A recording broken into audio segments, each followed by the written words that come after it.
For the first time this season, the New York Mets have been shut out. The Los Angeles Dodgers beat them 2-0 in the first game of this four-game set. I'll talk about that game in the first segment today, but it is Friday, so it's time for a farm report, and we're going to focus in on the top prospect in the Mets system, Francisco Alvarez. He got off to a great start this season. Then he went through a lengthy period of struggling, but he started to come out of it. So I want to go through what his numbers have been lately and where he could finish this season when it comes to being one of the top prospects, if not the top prospect in all of baseball. Also, I'll talk about a few arms that could help the Mets bullpen out of the farm this season. A lot to discuss on this edition of Locked On Mets. You are Locked On Mets, your daily New York Mets podcast. Part of the Locked On Podcast Network, your team every day.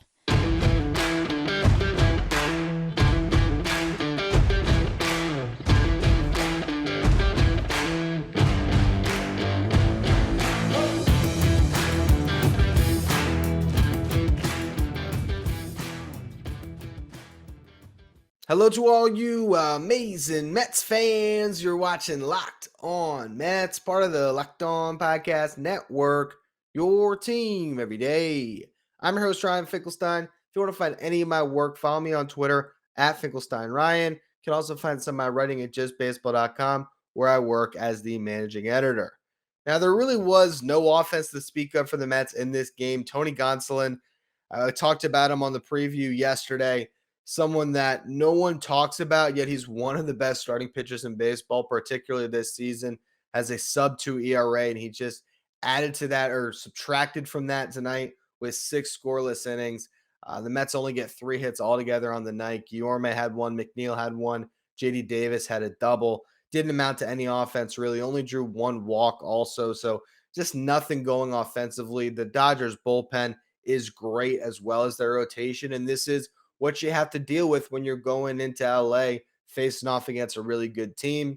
Get a little bit easier, I think, with Tyler Anderson on the mound in game 2, Chris Bassett going for the Mets. So that is an opportunity for this team to maybe figure it out and get a win. It's going to be a tough series. We knew that coming in, and it only gets harder as you continue to go through it. As the final couple games, they're going to be going up against Walker Buehler and Julio Urias. But tomorrow's the one opportunity I really look at as a good chance for the Mets to get a victory here, and you hope that they can find a way to scratch one of those final 2 games of the series as well. Or who knows, maybe the Mets surprise us and win each of the last 3 games and really shock the Dodgers. But this was a Dodgers team that had just gotten swept by the Pirates. You almost wish that it was the other way around, where they'd be due for a loss instead of due for a win. They're just not going to keep on losing games. And so the Mets catch the brunt of it tonight. Taijuan Walker, though, to his credit, was good. And it's smoke and mirrors. I don't know how he's doing it. The advanced metrics tell us that he's going to come crashing down to earth, but he's competing, and you got to give him credit for that. In the 5th inning, Walker gave up 3 consecutive hits with 1 out. So he gave up a run, and then he gets very fortunate with a double play ball where it's a grounder that Jeff McNeil comes in on. Mookie Betts ends up, from on first base, kind of caught in between. McNeil heads up, gets the force out at first. They get Betts in a rundown. You had Gavin Lux try to break home. Guillorme throws it home. They're able to get Lux in, not really a rundown, but able to get him thrown out at third. A double play on that gets Walker out of that jam. And then he ends up giving up another run in the 6th inning. He gave up 2 doubles to the 2 Turners. First, Trey Turner leading things off. Then he gets a couple of outs and almost gets out of the inning. The double that Justin Turner hit, Starlin Marte went back on, and I feel like he makes that catch 9 out of 10 times, but was just unable to reel it in. It results in a double and the second run for the Dodgers, but didn't really matter because the Mets offense just had nothing going. You look at Taijuan Walker's final line. He goes 5 2/3, 7 hits allowed, 1 walk, 2 strikeouts, gave up those 2 runs. He threw his splitter 42 times of his 94 pitches tonight. Batters are hitting 297 against his fastball and just 149 on his splitter. So it'll be interesting to see if he actually continues that to throw the splitter more than the fastball. The only problem with that is his splitter is his one real strikeout pitch. So if he's throwing it often, he's giving batters a chance to see it a lot. Now, granted, they're going to roll that pitch over. He's going to get some ground balls with it. That is good to get the soft contact, and whatever works for you, I get it. But there really isn't another strikeout pitch that he has right now. Batters just aren't swinging through anything else. So if he has to lean on the splitter more and more to just, get strikes and get ahead, it's harder to put batters away with that pitch because they're seeing it so frequently. And really, I just look at his numbers and it's a riddle to me because this year, Taijuan Walker has a 2.88 ERA through 8 starts. But you look at his strikeouts, they're at 4.6 strikeouts per nine at this stage of the season. For his career, his strikeout per nine is over 8. So you're talking about almost half as many strikeouts as he usually gets. I just don't know how sustainable it is. Is he really going to continue to be able to get by? Did a great job tonight. Don't get me wrong. That's a really tough lineup, and you have to give him all the credit in the world for finding his way through it. And obviously, his spot in the rotation is cemented for now. But I do wonder as the season wears on, if you get the best out of a Tyler McGill from what we saw earlier in the season, I just think the best of a Tyler McGill is going to be better than the best of a Taijuan Walker. And I do wonder if by the end of the season, he finds himself on the outside looking in. Again, so far this year, the results have been there for him. And at the end of the day, it's about run prevention, and his ERA is good. But last year, we saw him kind of get by with some smoke and mirrors in the first half. He was an all-star, and then it really blew up for him in the second half. I hope that a similar pattern doesn't play out this season. Now, when it comes to the other pitchers today, Colin Holderman, the one guy we have to discuss, most impressive pitcher on the night, if you ask me, comes on in the sixth with a runner on second and is able to strike out Cody Bellinger, which, I mean, isn't the toughest task. Don't get me wrong. Bellinger batting at the bottom of that order for a reason, but it was certainly a big spot. And then in the seventh, he gave up a leadoff hit to Chris Taylor. Then Jeff McNeil made an error. It was actually a good play. McNeil really had a range to his left to field that ball. And it was just going to be a bang play at first with Gavin Lux, who's got a lot of speed running down the line. McNeil's throw just pulled Pete off the bag. Not a good throw at all. But again, it was a tough play to even get to it. So you don't really knock Jeff too much on that. But that put 2 runners on, nobody out. And Colin Holderman had to go up against Mookie Betts, Freddie Freeman, and Trey Turner. And he made it out of that unscathed and got all 3 of them out. He also fell behind 2-0 and 3-1 against Betts. So he was pitching behind and threw nothing but cutters at the beginning of the at-bat. His cutter was his best pitch tonight. It's really been his best pitch this season. But when he fell behind, he didn't want to run the risk of walking the bases loaded with Freeman and Turner up. And you got to give Holderman credit. He just reared back and threw his sinker as hard as he could, and was able to get a fly out on it. And so that set up 1 out, 2 on with Freddie Freeman up. He gets Freeman to fly out, and then he strikes out Trey Turner to get out of that inning. So far this season, Colin Holderman has now made 8 appearances out of the Mets bullpen. He's allowed just 1 run in that blowout game against the Nationals the other night. His ERA is 0.84. He's pitched 10 and 2/3 innings, 13 strikeouts across that span, only 1 walk to the 13 strikeouts. That's a man of my heart. I love it when a reliever comes out of the pen and just throws strikes. So that's been something that's really been refreshing to see. He's also gone more than an inning in half of his appearances. So he's giving the Mets some valuable visibility to go out and get multiple innings for this team. I really like Colin Holderman, and I can't see his spot in the bullpen going anywhere anytime soon. The way he's pitching, he's really cementing a place for himself. And really, he's even cementing a place for himself in some high leverage situations, not to mention when it comes to that. I mean, is there a better name for a setup man in MLB history than Colin Holderman? You can't write it any better. Chasen Sharif was the other pitcher that worked tonight, had a scoreless inning, which was good to see, although there was a little bit of hard contact in that 1 inning pitched. Overall, a well-pitched game for the Mets, a relatively well-defended game. The bats just were non-existent, but this was, again, the first time they were shut out all season. And let me actually pull up the 2021 Mets really fast here. How many times do you think the 2021 Mets did not score a run? They were shut out 1, 2, 3, 4, 5, 6, 7, 8, 9, 10, 11, 12, 13 times. And I see at least 2 in April. So this Mets team a little bit different than the one of the past. You got to give them credit for the way their offense has performed. One bad night, we'll see them get back at it tomorrow.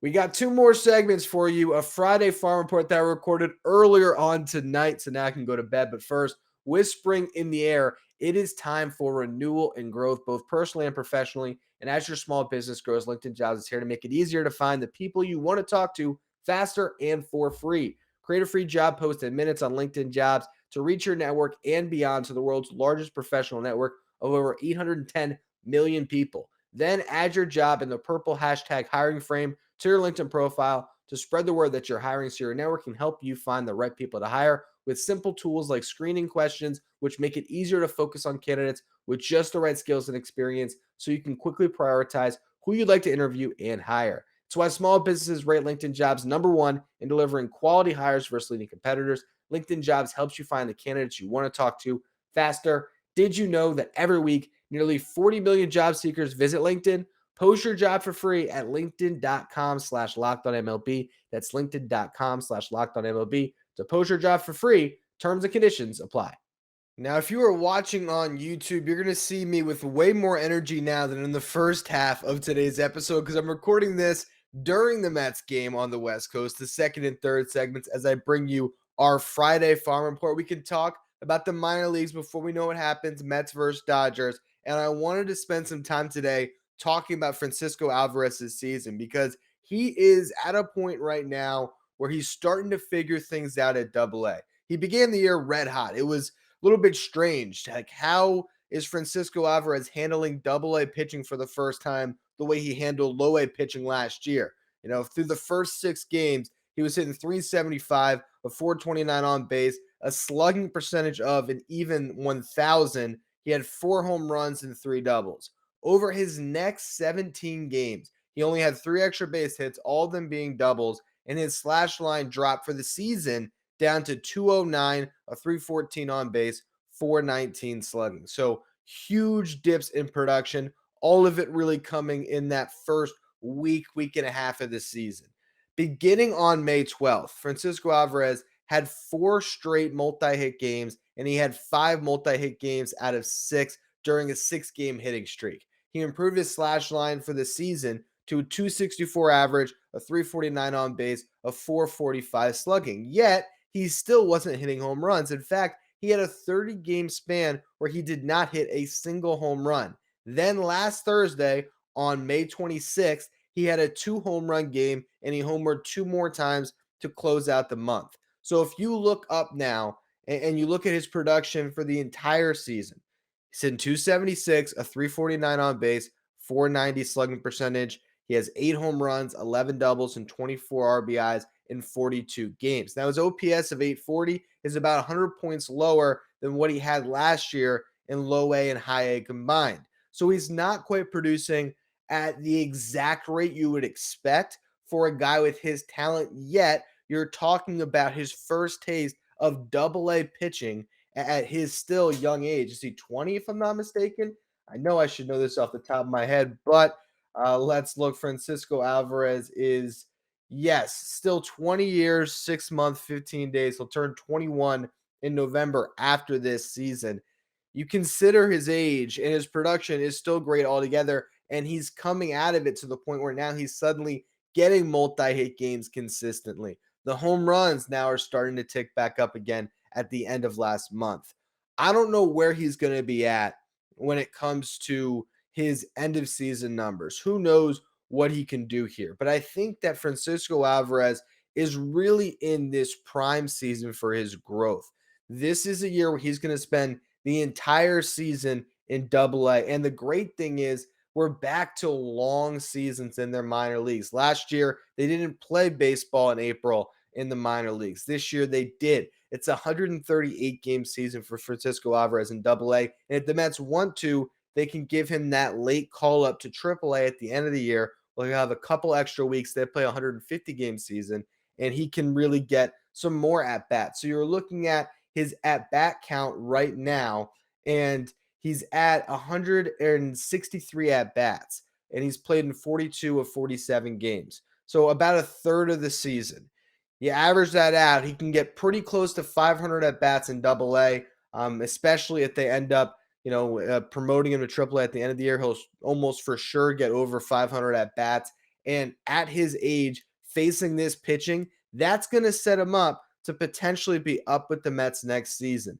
I imagine next year he probably is like Mark Vientos this year. He'll probably start the season in AAA, and you see where it goes. But this is a prospect for the Mets that is not just their best prospect. We're talking about the potential of having the best prospect in baseball. To have a catcher who can mash the way Francisco Alvarez does, it is a complete rarity. As you know, I work for Just Baseball. We have, in my opinion, the best top 100 list you're going to find, particularly one that's not behind a paywall. RM Layton does an incredible job, writing up for every single prospect in the top 100. He gives a full breakdown. And if you want to know where Alvarez ranked heading into the season, he was already a top 5 prospect in baseball based on our list. And the crazy thing is, he's very close to already being the best prospect in baseball for us at Just Baseball, because you have Bobby Witt Jr., Julio Rodriguez, and Ali Rushman all have graduated up to this point. The only prospect ahead of him that did not graduate is Grayson Rodriguez, a pitcher for the Baltimore Orioles, who just had a lat injury. So who knows when he'll be up with the big league club. There's a chance that he'll still be in the minor leagues when it comes to our midseason update. So maybe Francisco Alvarez is the number 2 prospect in our top 100 in our midseason update, but he's going to be the top position player most likely. And that just shows you his incredible talent. It's sky is the limit for this guy.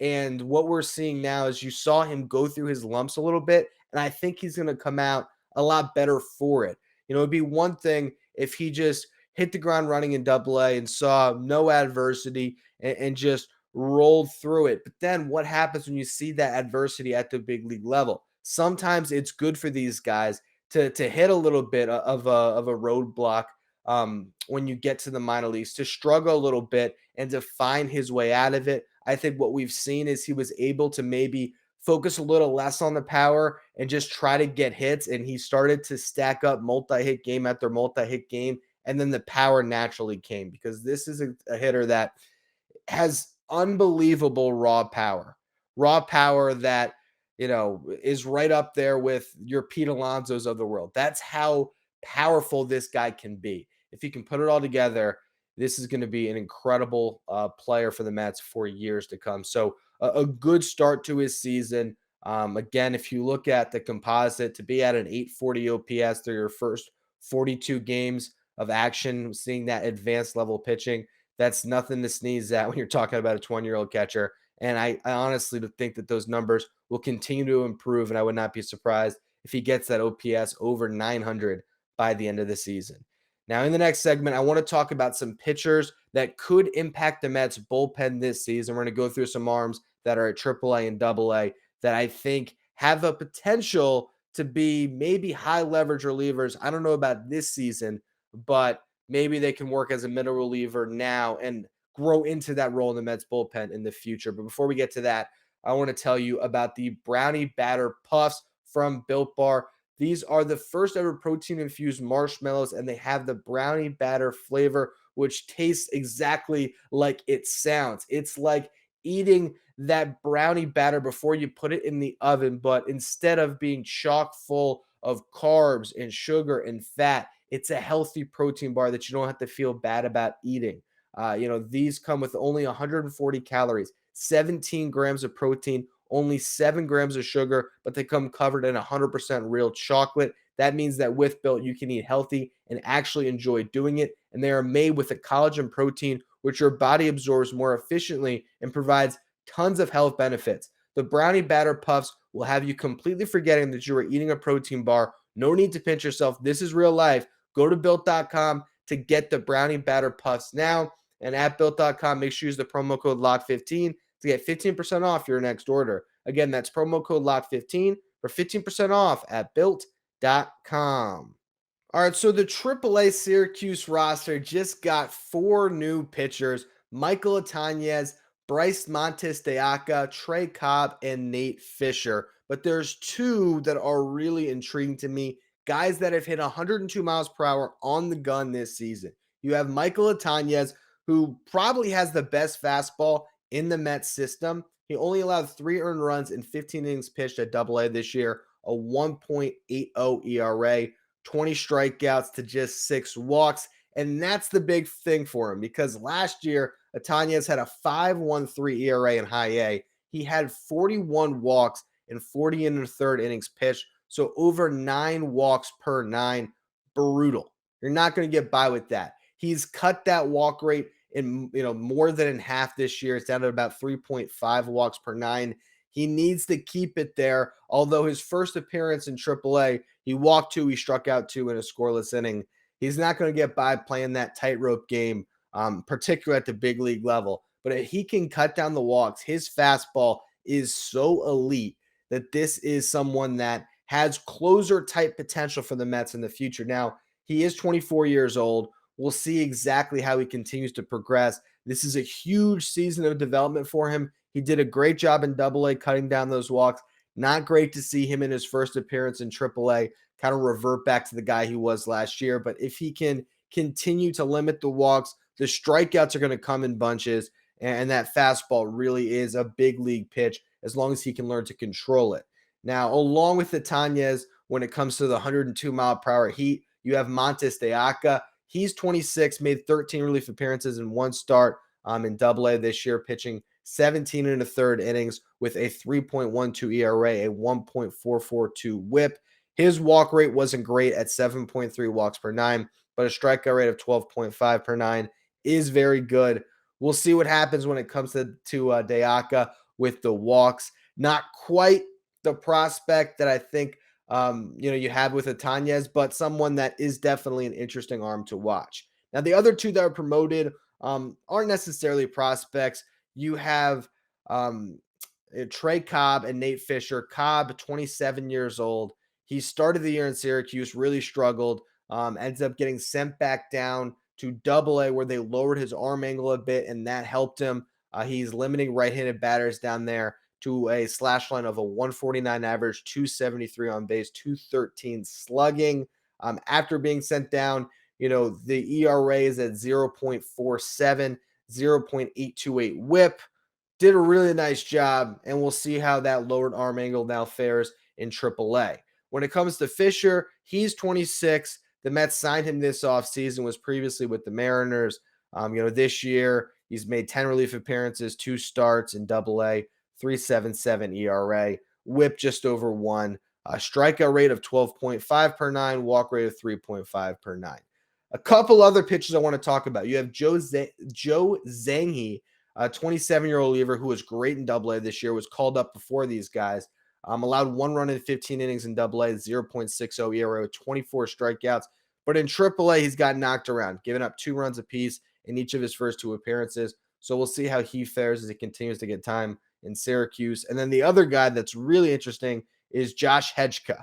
I actually watched him when I was in high A this year when I saw that 1 game. He was quickly promoted up to AA not long after that. In high A, he did not allow a run, struck out 10 in 7 2/3. In AA, he's allowed 1 run in 12 innings so far, has 12 strikeouts, a 0.75 ERA. He comes also from a side arm angle. Pretty interesting pitcher, 25-year-old, who is rising quickly through the system. If he continues to pitch well in AA, he's another guy that could get called up to AAA, and the Mets might look towards him at the end of the season. The one thing that I think is pretty interesting across the board is it seems like the Mets are getting more strikeouts from a lot of their pitching prospects, starting all the way down in low A up through the system. I don't know if this is anything to do with the Mets being a little more analytically driven, if they're developing pitchers better, or if this is just a happy, coincidence that a lot of these guys are putting together really big strikeout numbers and having a lot of success. But what you hope is that you can start developing relievers in the minor leagues that can help you at the big league level. It's hard to fill a bullpen through free agency. It would be great if some of these guys like Itanez can actually break through, if it's not this year, maybe next year, and give you some, arms that could grow into high leverage relievers. We've seen Drew Smith take that leap this year. We'll see if he can maintain it throughout this season. It'd be interesting to see if the Mets can unearth another diamond in the rough with some of these guys that they just promoted up to AAA. Anyway, that's going to be all for this edition of Locked On Mets for this week on Locked On Mets. As always, thank you for listening. Make sure you follow, rate, and review wherever you get your podcast. Make sure you follow me on Twitter at Finkelstein Ryan. Follow the show at Locked On Mets. Thank you for making Locked On Mets your first listen every day. Now for your second listen, check out Locked On MLB, hosted by Paul Francis Sullivan. Locked On MLB is where you want to go to stay today with everything going on in Major League Baseball. You can follow Locked On MLB wherever you get podcasts.